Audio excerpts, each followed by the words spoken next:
ماہ مبارک رمضان کی 22ویں رات کی نماز، لیکن یہ بیان کرنے سے پہلے ماہ مبارک رمضان کی 22ویں شب کی دعا آپ دیکھ رہے ہیں، اس دعا کو پڑھیں، پروردگار آپ کی دعاؤں کو قبول فرمائے، آپ کی مشکلات کو آسان فرمائے۔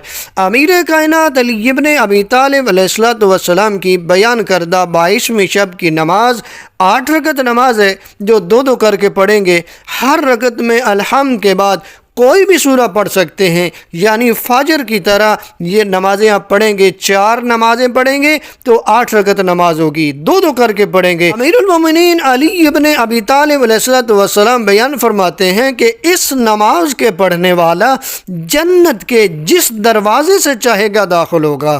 خداوند متعال سے دعا ہے خالق کائنات ہم سب کو یہ نماز پڑھنے کی اور اس کے ثواب کے حصول کی توفیق عطا فرمائے۔ ماہ مبارک رمضان کے روزوں کا ثواب، نبی اعظم صلی اللہ علیہ وآلہ وسلم بیان فرماتے ہیں کہ 22ویں دن اللہ تمہارے پاس ملک الموت کو اس طرح بھیجے گا جس طرح انبیاء کے پاس بھیجتا ہے، اور تم سے منکر و نکیر کا خوف اٹھا لے گا، دنیا کے غم اور عذاب قبر کو تم سے دور کرے گا۔